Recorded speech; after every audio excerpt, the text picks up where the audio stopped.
Hey guys, and welcome to a new video. Today I want to give you guys the first update on the mbX Witch level 27 as my plan starter, the Witch going Infernalist or Blood Mage, and my first couple cents about my experience with the Path of Exile 2 Early Access. How does the game feel like, and the overall event that happened yesterday. So I had like a good, I think 5 hours of sleep, streamed the entire night until like 6 in the morning or something. So it was kind of like, exhausting, but also like a very, very cool experience to finally get our hands, or my hands, on Path of Exile 2. So the launch went, in my opinion, pretty good. The start was like 8 p.m. my time, but honestly, I thought maybe we're gonna play it like midnight, because I've seen so many game launches from big or AAA companies and whatnot that completely failed in my opinion. But GG has done a good job, and just thinking about it, there was like over 1.2 million viewers on Twitch alone, so I guess there was been like 1 million people playing, trying to log in at the same time. We got online about like 10 p.m., like 2.5 hours after the planned start, and after that it was a good experience.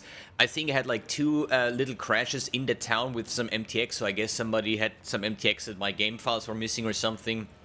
But other than that, no disconnects. The queue went down pretty fine, and it was actually pretty solid. Good. Let's talk about Path of Exile 2. How does the game feel like? How does it play like compared to PoE 1? So overall, I would say I feel a bit like it's a mix of Path of Exile plus Diablo plus Elden Ring. And this is basically just because there is many bosses, and they are very hard. I also think that the game is a lot harder.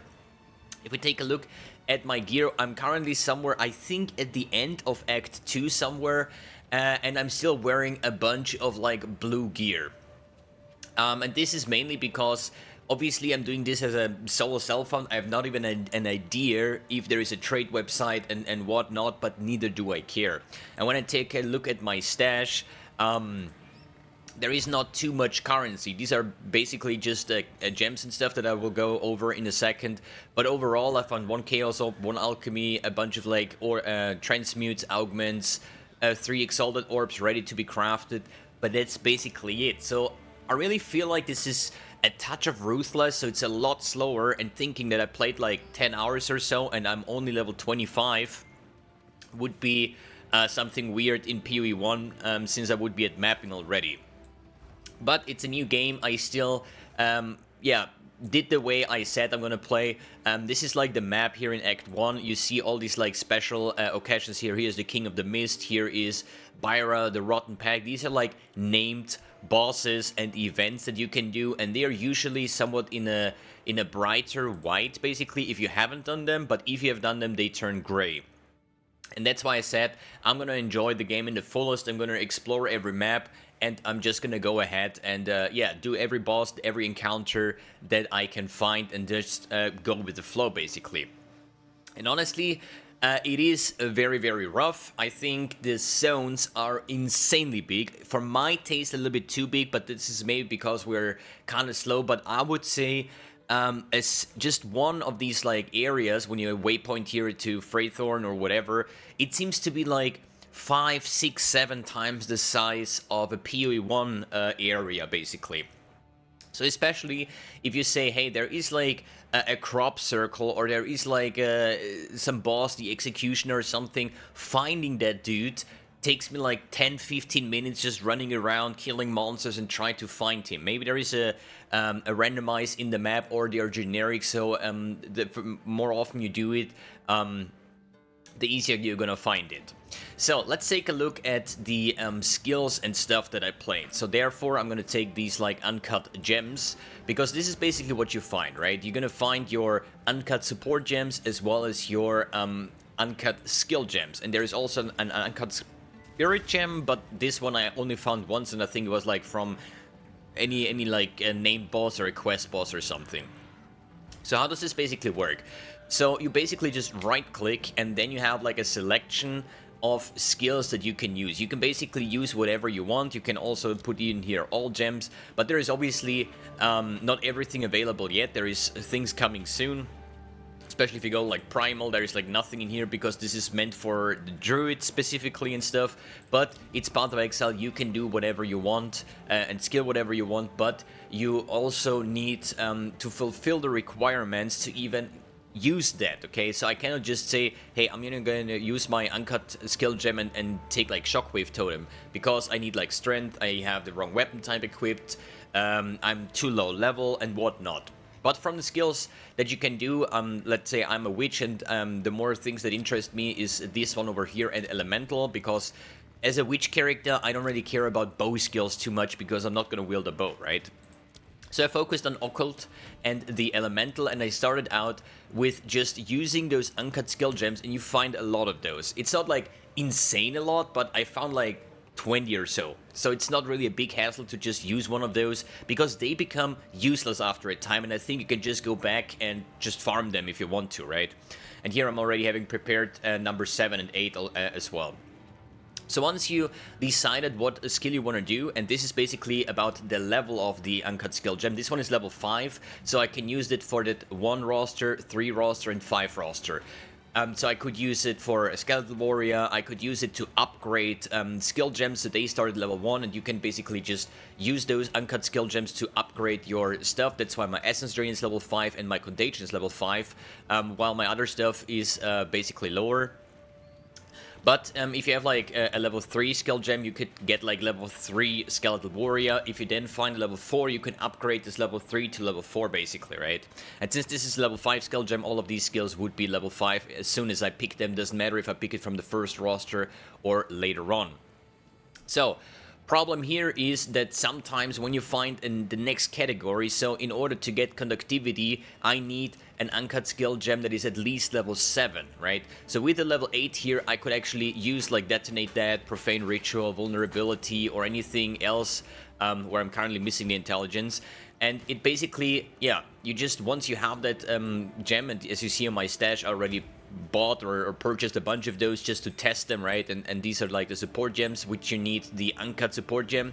Basically the same, you have here your skills, or you can do on all skills and try to figure out what is good. But for Essence Drain, for example, I could take here Minion Pact or Persistence or other stuff, right? Good. Seemingly there is only level 1 support gems. I don't know if they're gonna increase the drop rate or if you can even level support gems, but this is it for now. So once you have one of these skills, you can just sorry, put them in and then just take support gems and then see it usually lights up like over here if you can use it with that. So this is Pierce, so obviously it doesn't work with Enfeeble or anything, but it would work with Essence Drain.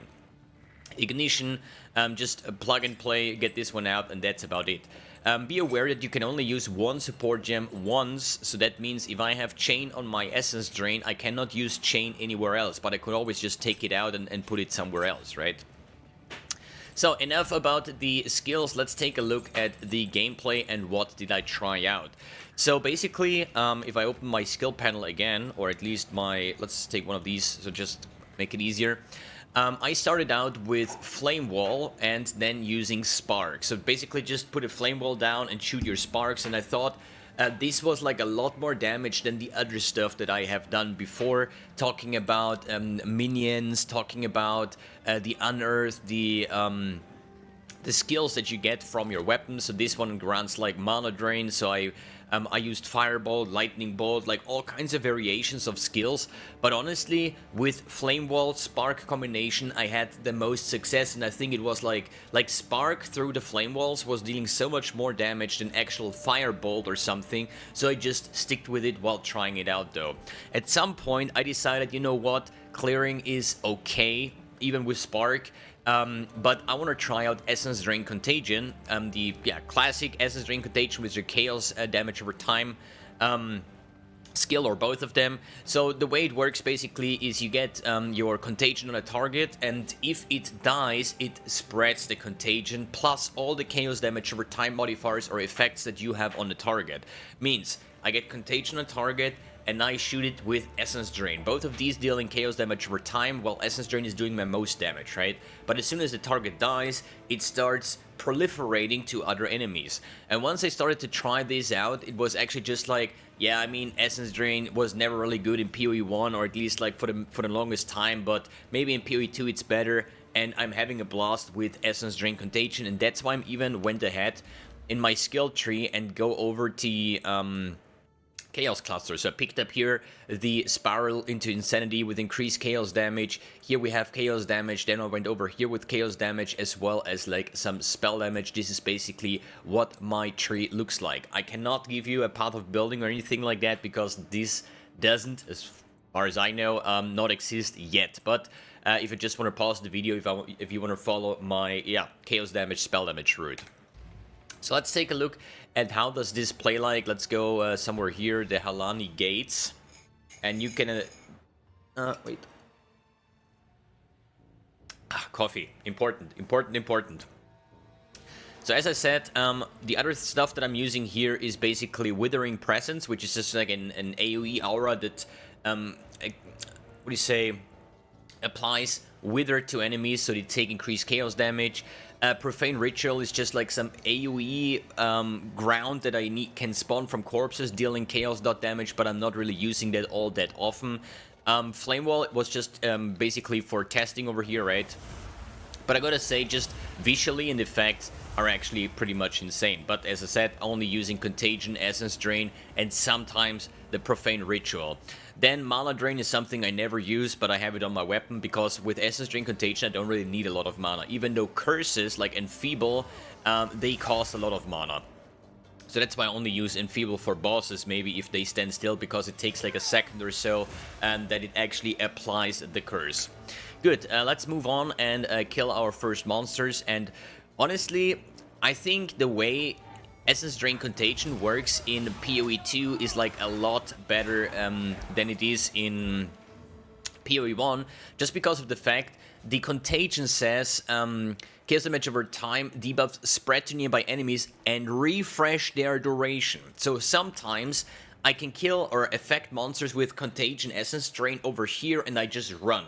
All the monsters are following me, one is dying, spreads the Contagion, and every time it spreads, it refreshes the duration, which means it is an ongoing process. Like, if you played PoE 2 and you went in the first ritual, it took me one Essence Drain Contagion combo to finish the entire ritual, because there's monsters spawning, monsters die, apply Essence Drain Contagion to the other monsters, they die, and just get the Essence Drain on the new spawned monsters that spawn afterwards, right?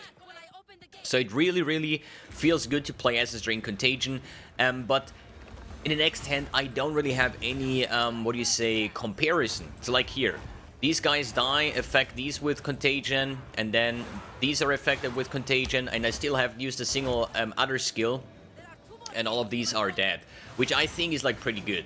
The reason why I play with Chain is this Contagion only affects like one monster or something, right? And if there is like 20 monsters in one pack, it's hard to hit that specific monster, because some monsters have more speed, some less speed, and so on. But with Chain, my Essence Drain basically jumps around. Yes, it lowers the damage of my Essence Drain itself, the on-hit effect, but I'm not here to kill monsters with one shot with Essence Drain. I'm here to apply this dot, right? And the dot is not an on-hit effect, so the less damage from Chain does not really affect us too much, but it feels a lot better. So let's try to gather a bunch of monsters and hope that we're not gonna die, because it's rough. Like, sometimes monsters are just like, English,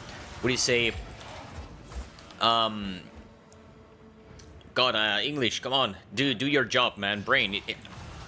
Okay, you gather a bunch of monsters, but if you get stuck inside, you're dead, you know? Like, there is no move unhindered through monsters or anything like that.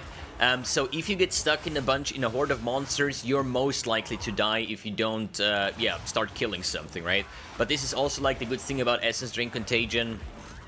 Oh shit, wait. Essence Drain, Contagion, let the shit spread. Oh shit. this is like not comparable at all for PoE 1 basically, where you wouldn't have these kind of situations in, what do you say, well, the campaign. But now the Essence Drain went perfectly off and killed the entire pack, and this is something I really enjoy. So I think Essence Drain Contagion is definitely the go-to way, but I also looking forward to my first Ascendancy. I still think that I'm gonna go Infernalist because I want to play the Demon Lady. But the Demon Lady is also like very generic, I would say. That means it's just spell damage, it's cast speed, it's plus level of skills and stuff like that. So in the end of the day, I can play with it whatever I want. Here is a rare monster, and you see already, or you notice that these rare monsters are a lot freaking more tanky than any monster before. And that's quite, yeah, somewhat. But especially like big monsters have a lot more life, but if those big monsters are rare, then you sometimes fight those for a minute. But this could be that my build rather sucks, or is very strong. I have no idea. This is the first time I'm playing this. It's the first character. I have no comparison how a monk on my level performs, how any other character or skill performs. But the ones that I tested out, I said like Essence Drain was feeling the best, so I went with that. But this doesn't necessarily mean, because you can respec for gold basically on your skill tree, it doesn't really mean that I will stay Essence Drain Contagion. It's just for my current level, that was the best way that I found, and I'm really looking forward to later on, once we get to like skill gems level 9, 11 or 13, because here we have Eye of Winter, might be interesting, Flame Blast, we have Lightning Conduit, we also have Comet, we have Firestorm, all these kind of things, maybe even Incinerate, because I plan to do an Ignite build, right? For the occult side, nothing really looks too insane, but because most of these things are just summoner things, and I actually don't want to play a summoner, at least of right now. I started with a summoner though, but I felt like the monsters died very quickly, they deal no damage, so at some point, it was like very early, I said like, I'm not gonna do minions, even though I have not really spec'd or talented into minions to make them actually good. But I wanted to play like a dot spellcaster. Good, what else to say about the game right now? Yeah, nothing too much. It is quite insane. It is a lot different than I thought it's gonna be. As I said, it is very hard, and even the end boss of the Act 1, I think on the first try was like a 5 minutes run trying to dodge, and that's why Essence Drain is also very good. You can just apply the damage over time debuff on the enemy and then just focus on dodging, which I think has a lot more, yeah, power in PoE 1, but I gotta say the first time I failed, and then I decided to craft my gear. And it's not specifically crafting with a little bit of funds available, it's more like, you know, if you have a white item still, which can definitely happen, you throw in a transmute to make it magic with one property, and then you throw in an augment. So even if you go through your gear, I think this one was just from the vendor, a +1 chaos, I throw in an augment orb, and then I got increased chaos damage, and I did this with every single piece, getting at least 2 modded items, and then all of a sudden I had like a small little power spike, and then the second attempt was super easy and fine. So if you're stuck, take a look at your gear, take a look that, or check that you have like all 2 modded magic items, or maybe about your stats and stuff like life, resistance, and so on and so forth. But obviously it's early in the acts, nobody plans to have like capped out resistance in Act 1 by any means, right? But today the hunt continues. I also found my first unique item, which is the North Paw. It's a melee item with base critical hit chance for attacks with weapons is 8%. I mean, it doesn't really work with my sorcerer or witch or spellcaster in that case, right? Good. Yeah, I think summary-wise, it is a very good start, very good experience. So if you still haven't bought the Early Access key, and maybe this video tells you to, or at least shows you that it's actually worth the 30 bucks, I think it is insane, and it's going to have constant updates because there is still a bunch of stuff that is missing, and some things I think are a little bit bugged. For example, if I go over here to the area here, this one here, the Titan's Treasure, I was clearing the area I think 3 or 4 times, and it's huge. I found the bosses all the time, but this thing here, the Titan's treasure, I never found. And I think there is another one, I think somewhere in the start, where there is supposed to be a treasure, but you clear the entire map, every single monster gone, and you still cannot find anything where the treasure could be. So maybe there is some small little riddles that you have to solve, or it's currently just bugged and it's not there. This is something where at some point I said, you know, I'm gonna skip that specific one because I'm too stupid or it's bugged, basically, right? But yeah. So, I think that's it for my day 1 update on Path of Exile 2. I'm gonna go start streaming now for the next 15-20 hours, I don't know. And then we're gonna see us tomorrow again with further upgrades. Maybe the first time launching into the Demon Lady, I guess. Maybe converting it to an Ignite character based on how the skills are gonna feel like. Alright guys, thanks for tuning in, thanks for watching, and see you in the next video.